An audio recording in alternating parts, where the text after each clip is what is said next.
예, 그 사회적 약자들에 대한 기독교적 이해, 그 7주차 수업입니다. 오늘 수업은 두 개의 그 동영상으로 구성이 되어 있고요. 오늘 우리가 같이 좀 생각해 볼 것은 우리 사회에 많이 발견이 되는 이주 노동자들, 그리고 다문화 가정들, 그중에서도 특별히 이주 노동자들을 우리가 어떻게 이해하면 좋을 것인가라고 하는 것입니다. 그래서 오늘 우리가 공부할 내용은요. 이주민에 대한 간략한 역사를 우리가 좀 살펴보도록 하겠습니다. 이 역사를 살펴볼 때에 우리 한국인의 이주 노동의 역사도 좀 살펴보려고 합니다. 왜냐하면 이주 노동은 우리가 호스트의 역할만 하는 것이 아니라 우리가 게스트의 역할이었던 적도 사실은 최근의 역사에도 있기 때문입니다. 그리고 두 번째로 이주민이 직면하고 있는 문제들은 무엇인가에 대해서 우리가 생각을 해볼 거고요. 그리고 교회는 그동안에 어떻게 섬겨왔고, 그리고 또 앞으로 섬겨올 것이, 앞으로 얼마나 섬길 것인가에 대해서 생각해 보도록 하겠습니다. 이번 주 동영상은 두 개로 이루어져 있어요. 그래서 첫 번째 동영상에서는 이주민의 간략한 역사를 살펴보도록 할 것이고요. 그리고 두 번째 동영상에서 2번과 3번 이주민이 직면한 문제들, 그리고 교회는 어떻게 섬겨왔고 또 어떻게 섬길 것인가를 같이 살펴보도록 하겠습니다. 자, 우리나라에 있는 외국인들 그 숫자가요. 236만 7,600여 명입니다. 이게 집계된 것만으로요. 예, 집계된 숫자가 236만 7,600여 명. 이게 2019년 5월 현재의 데이터이고요. 이러면 우리 한국 인구의 약 5% 정도에 해당하는 그런 어마어마한 숫자입니다. 여러분 옆에는 없을지 몰라도요. 우리 한국 사회에서 일원으로 구성원이 되어 있고요, 이미. 그리고 우리가 필요한 것들을 서비스와 제품들을 만드는 데 많이 도움을 주고 있고요. 그리고 우리와 한 하늘 밑에서 같은 땅 위에서 같이 살아가고 있는 우리의 이웃이기도 합니다. 자, 그러면 이주민에 대한 간략한 역사를 같이 보도록 하겠습니다. 이주 노동자의 역사를요, 두 개로 나누어 볼 수 있을 것 같아요. 한국인이 이주 노동자의 삶을 살았던 역사가 있습니다. 우리 현대사에서요, 그것도요. 예. 6.25 전쟁 이후에 일제시대에 한국을 떠나갔던 그 디아스포라 한국인들은 많고요. 근데 일본과 중국 만주로 갔던 사람들이 대부분이죠. 근데 그 사람들 말고 6.25 전쟁 이후에 대한민국이라고 하는 이 나라 여권을 가지고 외국에 나가서 일을 했던 사람들의 역사가 있습니다. 자, 그 역사를 우리가 살펴볼 거고요. 그리고 우리나라의 외국인 노동자들이 언제부터 이주해서 거주하며 일을 하게 되었는지에 대한 내용도 같이 살펴보도록 하겠습니다. 자, 먼저 한국인의 이주 노동자입니다. 예, 우리도 한때 이주 노동자였고요. 그리고 이주 노동자의 가족들이었습니다. 지금 저 화면에 있는 저 그림은요. 중동의 그 건설 현장, 아마 저게 리비아 대수로 건설이 아니었나 싶은데요. 예, 우리가 이주 노동자의 삶을 살았던 때가 있습니다. 그것의 그 첫 번째는요. 독일로 간호사로 그리고 광부로 갔던 시절이 있습니다. 1959년부터 시작이 돼가지고 1976년까지 이어진 일입니다.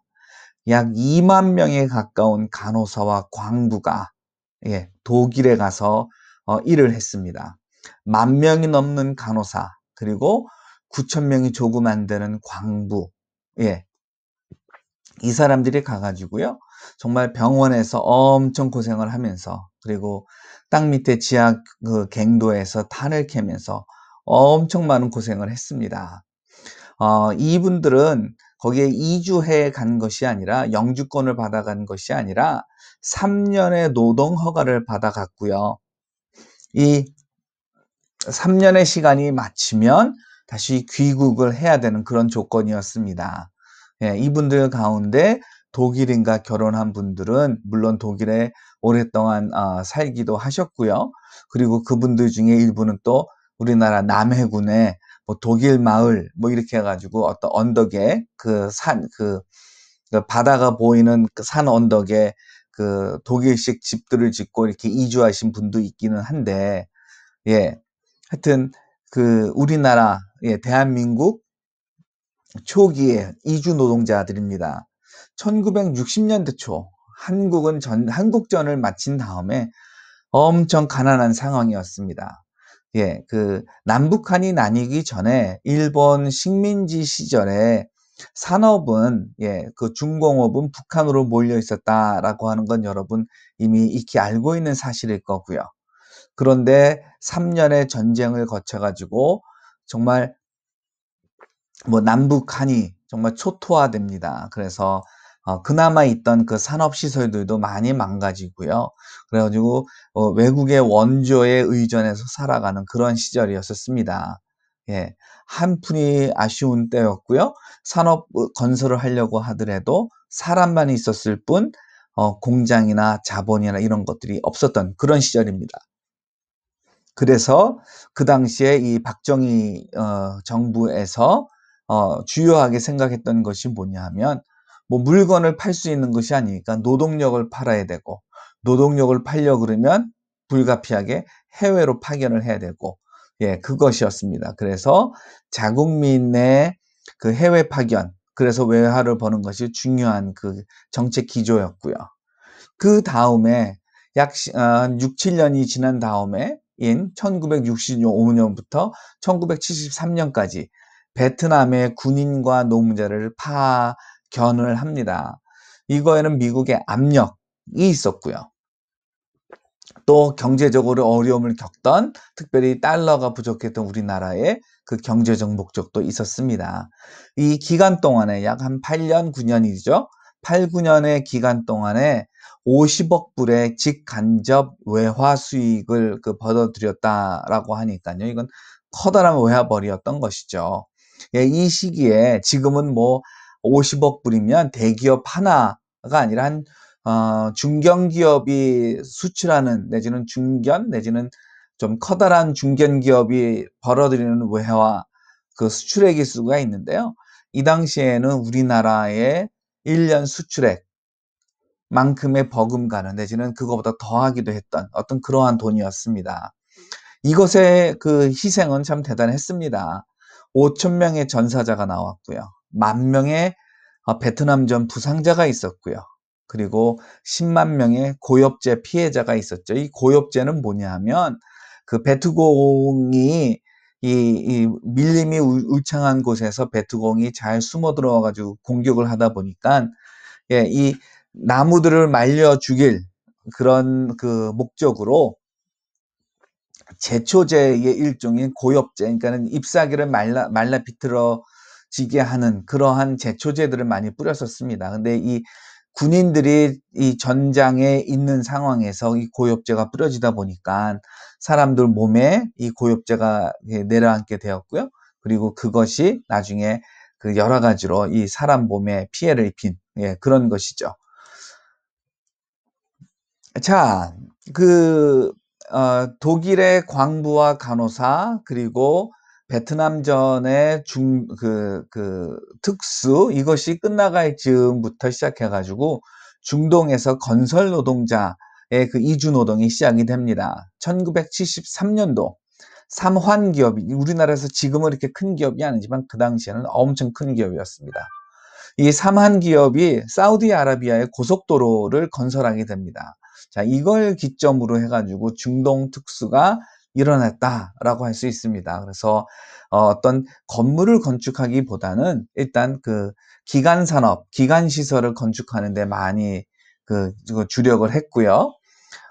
최근에는 이명박 정부 때에 그 원전 수주가 있었고요. 그거 전에 또 커다랬던 것이 리비아의 대수로 건설, 뭐 이런 것들이 있었죠. 근데 요것만 있었던 것이 아니라 이것들은 워낙 큰 일들이어서 이제 기억이 나는 거고요. 예, 현대, 삼성, 삼환, 대우, 뭐 수많은 건설 회사들이 중동에 가서 정말 많은 외화벌이를 했었죠. 최대 한 해에 20만 명이 근무했다라고 하고요. 7, 8월이 되면 이 중동이 섭씨 40도에서 60도까지 올라가는데 이때는 뭐 너무 뜨거워서 온몸을 가리고 작업을 하고요. 뭐 오전 6시부터 오후 5시까지 그리고 하루에 10시간씩 그렇게 일을 했다라고 하고요. 월 2회 휴무하고 매월 280시간씩 뭐 일했다라고 하니까요. 정말 요즘과는 너무나도 다른 요즘에는 52시간 근무죠. 그러면은 208시간입니다. 그러니까 요즘보다 78시간을 더 일했던 그런 중동건설이 있었고요. 자, 이것이 이렇게 80년대 중반이 되면서요. 좀 변화가 일어납니다. 외부국에서 돈을 계속 벌어오고요. 그리고 국내 산업이 계속해서 발전해 갔습니다. 국내 산업이 발전해 가면서 구인난에 빠지게 됐고요. 그리고 자본의 축적이 일어나게 됐습니다. 그러면서 국내에서도 좋은 직장이 나오기 시작을 했고 더 많은 월급을 주는 그런 직장들이 나오게 됩니다. 그러면서 굳이 가족과 떨어져 살아야 되는 외국에 가지 않아도 되는 그런 일이 벌어진 것이죠. 그러면서 이제 이 자본의 유출도 이제 그 시작이 되었고요. 싼 임금을 쫓아가지고 그러면서 우리나라에서 돈을 벌겠다라고 하면서 아시아의 아프리카의 사람들이 한국으로 오기 시작을 합니다. 예. 이 자본이냐 개인이냐라고 하는 거 이건 그 시장 경제에서인데요. 자본은 저렴한 생산비를 쫓아가게 되고요. 그리고 높은 가격을 추구하게 됩니다. 근데 개인은요, 높은 임금을 추구하게 되고 저렴한 가격을 추구하게 됩니다. 1992년도에 이렇게 저렴한 생산비를 추구하는 자본의 유출이 커지게 되죠. 그리고 우리나라가 높은 임금을 받게 됐으니까 외국에서 우리나라로 이제 그 일을 찾아오는 사람들이 늘어나게 됐고요. 1986년도부터 90년까지 외국인 이중 노동자에 대한 어떤 대책이나 정책은 없었습니다. 그런데 1991년 산업연수생 제도가 이제 생겨났고요. 이때는 근로자가 아니라 학습자였습니다. 배우러 온 사람들. 그래서 이 사람들은 주로 3D 산업이라고 하는 dirty, difficult, dangerous 이 3D 산업에 갔고요.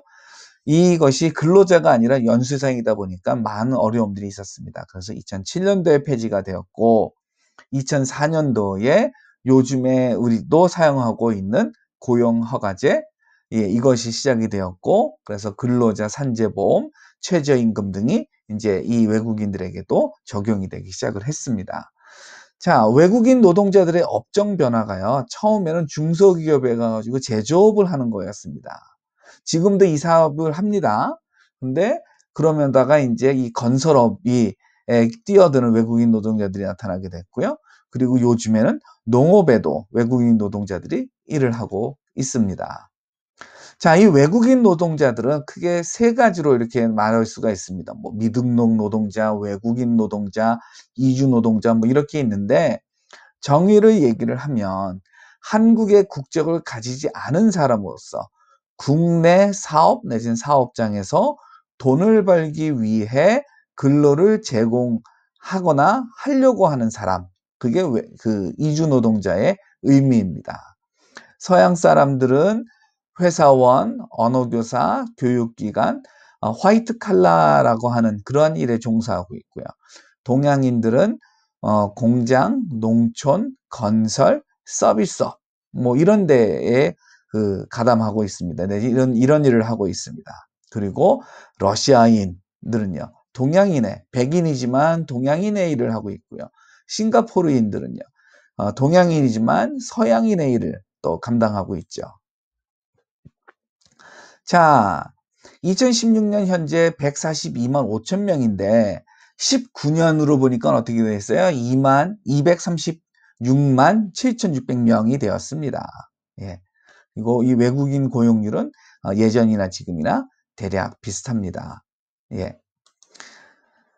자, 이렇게 우리 국내, 국외, 그러니까 한국인의 이주노동자, 외국인의 한국 이주노동에 대해서 살펴보았고요. 그러면 이제 두 번째 동영상에서는 문제에 대해서 살펴보도록